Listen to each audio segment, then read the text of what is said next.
Guys, বাংলাদেশের আজ পর্যন্ত কোনো গোল্ডেন হিপহপই আমার পার্মানেন্ট গেটআপটা দেখাইতে পারে নাই।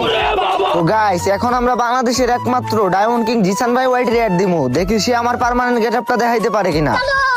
ভাই, আপনি যদি আমার পার্মানেন্ট গেটআপটা দেখাইতে পারেন তাইলে আমি আপনারা 10,000 ডায়মন্ড গিফট করবো। কি বলেন সাকিব ভাই, আপনি যে পার্মানেন্ট ড্রেস আপটা পরে থাকেন ওটা যদি হুবহু দেখাইতে পারি তাহলে আপনি আমাকে 10,000 ডায়মন্ড গিফট করবেন? হ ভাই। আহারে সাকিব ভাই, আপনি আপনার চ্যালেঞ্জটা ফিরায় নেন। আমি চাই না আপনার 10,000 ডায়মন্ড লস হোক। চ্যালেঞ্জ ফিরাই নিমু মানে এখন পর্যন্ত কোনো গোল্ডেন হিপহপ আমার পার্মানেন্ট গেটআপ দেখাইতে পারেন নাই, আপনিও পারবেন না। কি? আমি আপনার পার্মানেন্ট গেট আপের ড্রেস আপ হুবহু দেখাইতে পারবো না? না, কখনোই পারবেন না। ভালোই ভালোই বলছিলাম, শুনলে না তো? এই নেন দেখেন সামুরাইয়ের মাথায়, এই নেন দেখেন আপনার সেই ব্রাজিলের জার্সি, এই নেন দেখেন আপনার সেই প্যান্ট, এই নেন দেখেন আপনার সেই ঐতিহাসিক জুতা। হয়েছে আপনার